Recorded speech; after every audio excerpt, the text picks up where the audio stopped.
मुस्लिम शरीफ की हदीस है कि किसी मुसलमान के जनाजे में 40 मुमिन ऐसे शरीक हो जाएं जो शिर्क ना करते हो तो इसकी बख्शिश हो जाएगी, खा वो गुनाहगारी क्यों ना हो। तो आपके इल्मी किताबी 40 स्टूडेंट्स अगर किसी गुनाहगार सुन्नी वहाबी या शिया के जनाजे में शरीक हो जाए तो इसकी बख्शिश हो जाएगी, जबकि वो चिश्ती रसूलुल्लाह पार्टी से ताल्लुक रखता हो। देखिए आखिर का फैसला अल्लाह ने किया। इसमें अली भाई मैं जरा इसमें क्या निकाल रहे हैं? आखिर मेरे पास नहीं है। इसमें क्या निकाल रहे हैं? आखिर मेरे पास नहीं है। नहीं, अल्लाह माफ करे, ऐसी बात नहीं मैं पूछता। मैं कह रहा हूँ कि अगर यानी हम ये कह दें कि हम उम्मीद रखते हैं तो बख्शा जाएगा, तो सवाल ये पैदा होता है कि भले वो चिश्ती रसूलुल्लाह पार्टी से ताल्लुक रखता हो, सवाल ये है कि सिर्फ किताबों में लिखा हुआ जहन्नुम में ले जाने का बाइस नहीं। अगर वो चिश्ती रसूलुल्लाह को जायज समझता है तो वो जहन्नम में जाएगा। जब आप गुमराह थे, बरेलवी थे, आप जायज समझते थे? जब आप गुमराह थे, बरेलवी थे, आप जायज समझते थे? आपने रिहाई के बाद अपने पहले पब्लिक सेशन में ऐलानिया तौर पर यह कहा कि आज के बाद मैं मियां वाला वाक़या बयान नहीं करूंगा, क्योंकि गिरफ्तारी के पूरे अरसे में जिस तरह देवबंद मकतबा फिक्र ने आपका साथ दिया और आपके हवाले से आवाज़ हक बुलंद की, तो आपने कहा कि भाई मैं ये वाक़या बयान ही करना छोड़ दूंगा। एतराज़ ये है कि आप मियां वाला वाक़या देवबंदियों के बुनियादी अकायद की मिसाल देते हुए बयान करते हैं, तो फिर ये आपके ईमान का तकाजा होना चाहिए कि आप हर बार ये वाक़या बयान करके देवबंदियों को एक्सपोज करें। सिर्फ और सिर्फ अपने हक में फतवा आने पर या आपकी तारीफ होने पर आप हक के लिए आवाज बुलंद करना छोड़ रहे हैं और देवबंदियों को आप फेवर कर रहे हैं। कल कोई कादियानी काफिर दज्जाल आपके हक में कोई बात कर देता है या आपकी तारीफ कर देता है, तो क्या आप गुलाम अहमद कादियानी दज्जाल के दावे नबूवत को एक्सपोज करना छोड़ देंगे? गुलाम अहमद कादियानी दज्जाल के दावे नबूवत को एक्सपोज करना छोड़ देंगे? मियां वाला वाकया जो है ये देवबंद के अकायद का वाकया नहीं है, इसमें कौन सा अकीदा बयान हुआ है? तो चीख चीख का बयान करने का क्या फायदा हुआ? तो चीख चीख का बयान करने का क्या फायदा हुआ? मौलाना हर चंद फरमाते हैं कि मियां क्या कर रहे हो, ये लोग क्या कहेंगे। यानी कासिम ननोफी साहब को भी अंदाजा हो गया कि यार ये तो कुछ ज्यादा हो गया, तो उन्होंने कहा कि मियां क्या कर रहे हो, लोग क्या कहेंगे। हजरत गंगोई ने फरमाया लोग कहेंगे, उनको कहने दो, जो बंद दिमाग बंद। आपके दिफा में आपके स्टूडेंट्स ये कह रहे थे कि इंजीनियर साहब कैसे गुस्ताख हो सकते हैं जबकि वो अपने हर दर्स का आगाज दुरूद व सलाम से करते हैं। सवाल ये है कि आप बुजुर्गों और बाबों को बुरा भला बोलते हैं और गुस्ताख कहते हैं, जबकि वो भी किसी न किसी उसूल के मुताबिक या कहीं ना कहीं आपके उसूल के मुताबिक दुरूद व सलाम से बात आगाज करते हैं। जी बिल्कुल ऐसा ही। तो किस उसूल के बिल्कुल झूठी दलील मेरे स्टूडेंट्स देते हैं, जाहिलाना बात करते हैं। हमने इस दलील को माना, मेरे मुंह से आपने सुना, मैंने तो कई स्टूडेंट्स को डांटा इसके ऊपर कि ये क्या खतरनाक खेल खेल रहे हो कि जो बंदा दुरूशी पढ़ेगा तो वो गुस्ताख रसूल नहीं हो सकता। इरशाद भट्टी साहब तो जियो पे बैठ के ये दलील देते हैं। इरशाद भट्टी साहब कोई आलिम दीन तो नहीं है ना? सर रोक तो देते आप, सर रोक तो देते आप। मकतूल वफाकी वजीर शहबाज भट्टी के अहले खाना ने कहा है कि तौहीन मजहब केस में नजरबंद पास्टर जफर भट्टी शहबाज भट्टी के भाई नहीं थे। ताहम जफर भट्टी और तौहीन मजहब केस से मुताल्लिक इंजीनियर मोहम्मद अली मिर्जा की बातों की वो तायीद करते हैं। शाहजेब खानजादा जो जियो न्यूज़ के एंकर हैं, उनके इंटरव्यू में इंजीनियर मोहम्मद अली मिर्जा साहब ने दिया। उस इंटरव्यू में उन्होंने ये कहा कि जफर भट्टी पास्टर जो जेल में उनके साथ थे, उनका तल्लक मार्टर शहबाज भट्टी से था, उनके बड़े भाई थे, लेकिन हमारा उनके साथ खूनी कोई रिश्ता नहीं था। इवन उनके साथ हमारा दूर का भी कोई रिश्ता नहीं था। क्या आप झूठ बहुत बोलते हैं? आपने शाजिब खानजादा साहब के प्रोग्राम में ये बताया था कि अडयाला जेल में आपके साथ पादरी जफर भट्टी जो कि आपकी इत्तलाआत के मुताबिक शहबाज भट्टी साहब के भाई थे, वो भी उम्र कैद की सजा काट रहे थे। लेकिन अभी हाल ही में कनाडा में मौजूद शहबाज भट्टी के हकीकी भाई ने ये बताया कि जफर भट्टी इनके भाई है ही नहीं। इस इल्जाम में क्या हकीकत है? पहली बात यह है कि मुझे किसने बताया कि शहबाज भट्टी साहब उनके भाई हैं, और फिर जो अगली बात है जो इन कैमरा है लेकिन मैं ऑन कैमरा बता रहा हूँ। ओए कैमरा इधर ना मारिए, ओए कैमरा इधर ना मारिए। 295 में अभी आपकी जमानत हुई है, लेकिन जाहिर है कि अभी ट्रायल बाकी है और किसी भी वक्त कुछ भी हो सकता है। इस हवाले से जरा अपडेट दीजिए। मैं आपके प्लेटफॉर्म से इनको वाजे बता दूं कि मुझे ये ना समझना कि मैं तुम्हारी तरह स्टाम्प पेपर लिख के साइड पे हो जाऊंगा। अंदर से जरा ले आओ जी, वो मेरे ये जाके ले आएंगे। मेरा जो बैग है ना उसमें जो ग्रीन कलर की वो जो है ना, ये आप चले खुद पढ़ लें। नहीं तस्वीर ना ले लेकिन पढ़ तो ले। ये लिखते हैं, तस्वीर ना ले लेकिन पढ़ तो ले। ये लिखते हैं। ऐलान गदीर के बाद कुछ लोगों ने नबी करीम सल्लल्लाहु अलैहि वसल्लम को बज़ाहिर नुकसान पहुंचाने की कोशिश की। इस इल्जाम को कहां तक आप दुरुस्त समझते हैं या गलत समझते हैं? तो कातलाना हमला तो आपके ऊपर हुआ है, आपके साथियों में से किया गया, वो मुनाफिकीन। तो नाम 12 मुनाफिकीन, अब वो हुज़ैफा इब्न यमान को बताया, उन्होंने मुझे बताया नहीं, वरना मैं आपको बता देता। जो लोग आज बताते हैं वो झूठ बोलते हैं ना, जो लोग आज बताते हैं वो झूठ बोलते हैं ना। अमीर शाम के दौर में मौला अली को मिंबरों से गालियां दिलवाई जाती थी। जी। तो अब ये हदीस आपने बयान की कि अली से मोहब्बत नहीं रखेगा मोमिन, बुग़्ज़ नहीं रखेगा मुनाफिक। तो जो गालियां दिलवाई जाती थी, गालियां देने वाले क्या मुनाफिकीन में से थे? नबी के साथ गद्दारी करने वाला वाजिबुल कत्ल है, सही है, मुनाफिक है। और ये सब कुछ दुनिया से मोहब्बत के गलबे के बाइस था। जी जी बिल्कुल, ये बुखारी मुस्लिम में हदीस है। लेकिन मैं इसी को आगे बढ़ाता हूँ कि नबी करीम सल्लल्लाहु अलैहि वसल्लम की इस हदीस के मुताबिक कि जिसकी दुनिया ही बर्बाद होगी क्या उसकी आखिरत बर्बाद नहीं? जिसकी दुनिया ही बर्बाद होगी क्या उसकी आखिरत बर्बाद नहीं?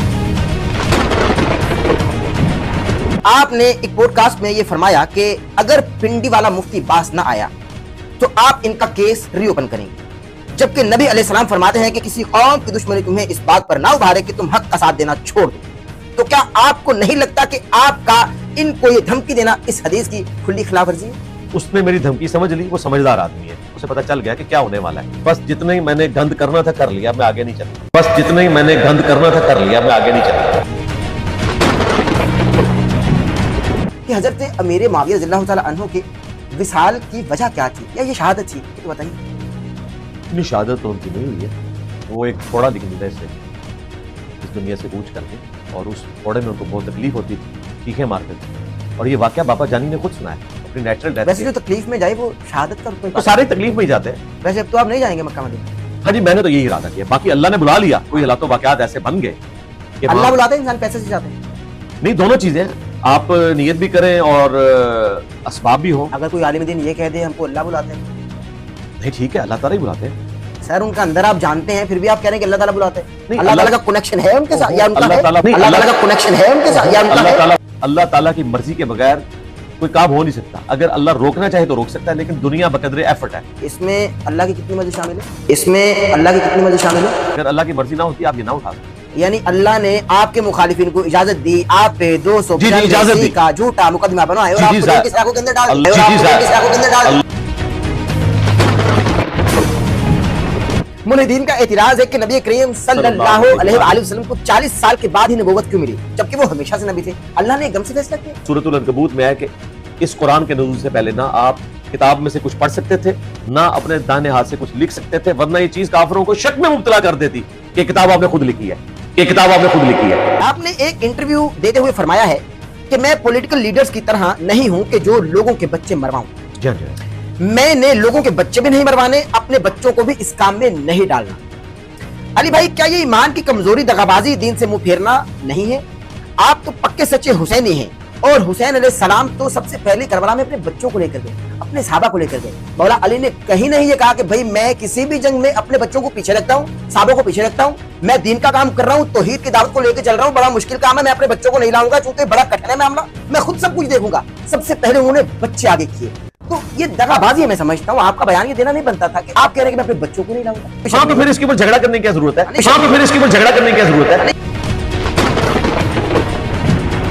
कोई हमारे किसी स्टूडेंट को थ्रेट करता है, अगर वो मर्द है ना तो अपना मोबाइल नंबर और अपना नाम हमें सिर्फ बताए, मैं देखता हूं कि फिर वो कैसे नमाज पढ़ाता है उस मस्जिद में। सिर्फ मेरे एक फोन कॉल और इशारे के मुंतज़िर हैं लोग कि बताएं करना क्या है किसी के साथ।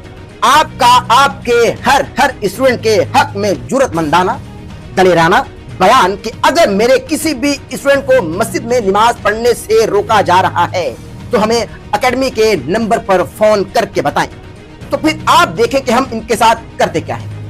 सिर्फ मेरे एक फोन कॉल और इशारे के मुंतज़िर हैं लोग कि करना क्या है। अगर मेरे स्टूडेंट्स को कोई थ्रेट करता है तो आप एकेडमी में राबिता करके बस इसका नाम बताएं, फिर देखें कि हम इसके साथ करते क्या हैं। जिस रियासती इदारे से कहेंगे इनका सरबराह वहां खुद फोन करेगा।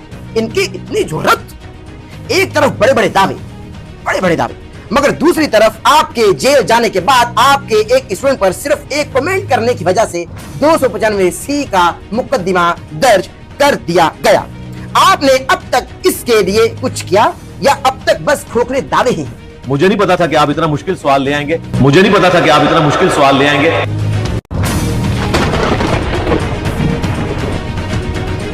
आप मेरे यहाँ होते ही ये कह दिया कि भाई मैं सबको अल्लाह की रजा के लिए माफ करता हूँ, कि दावत का जो नुकसान आपने पहुंचाया मैं माफ नहीं करूंगा, लेकिन अपनी जात के तक के लिए माफ करता हूँ। जो मैंने जेल में तन्हाई काटी या मैंने तकालीफ बर्दाश्त के अलाम मुझ पर गुजरे, तब माफ करता हूँ। अरे भाई, आपको नहीं लगता कि मुस्तकबिल में आने वाला इंजीनियर मोहम्मद अली मिर्जा आप जैसे वसाइल नहीं पा सकेगा, उसको भी ये मौलवी तबका पकड़ के अंदर कराएगा, वो किस तरह से माफ करेगा?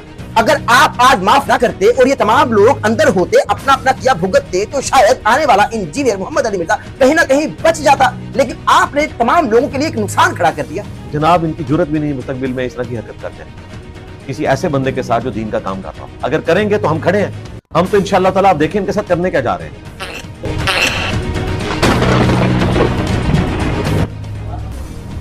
पता चल गया, आवाज भी बंद हुई, स्पीकर बंद हुआ। सलाह करो अपनी, उलमा से जरा एहतराम से बात किया करें, आवाज बंद हो गई है।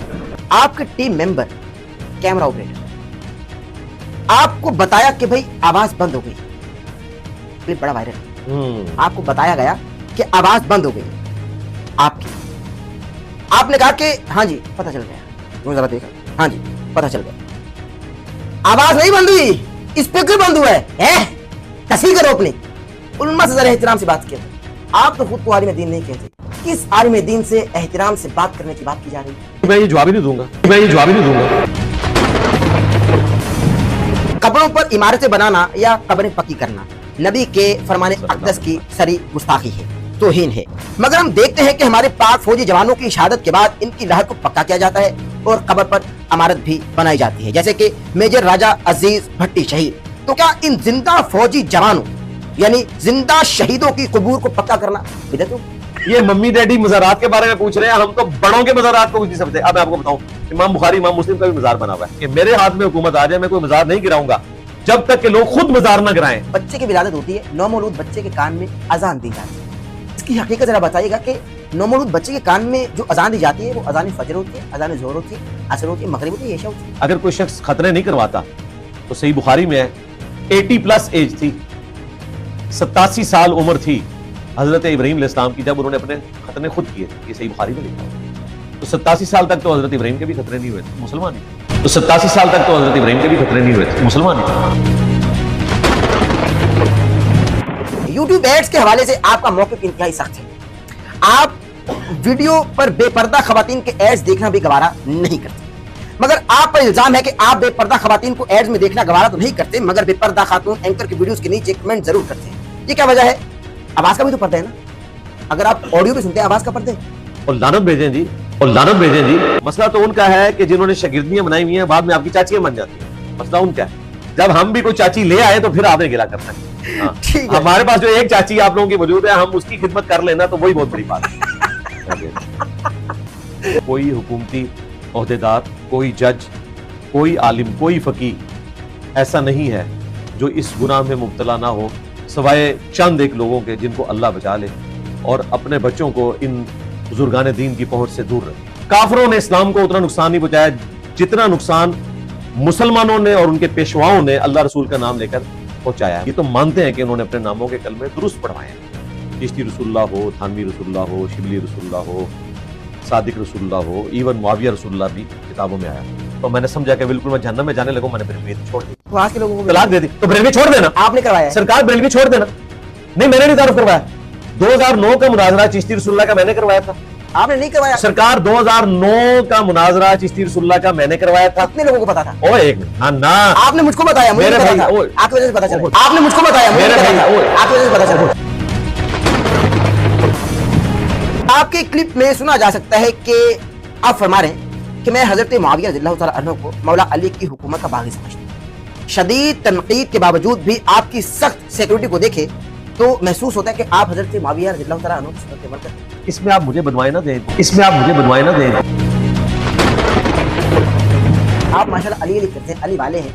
कभी अगर जिंदगी में मौका मिला तो मौला अली के रोजा पर हाजिर देंगे? यहाँ मसलक के मौलवी या किसी फिरके के नुमाइंदगान कह देते हैं कि भाई हमको आका करीम सल्लल्लाहु अलैहि वसल्लम की ज़ियारत हुई है और हमारे नसीब जाग गए। तो आप तो सुन्नी शिया वहाबी है ही नहीं, आप तो पक्के सच्चे मोमिन हैं, इल्मी किताबी हैं, तो आपके नसीब अभी तक जागे।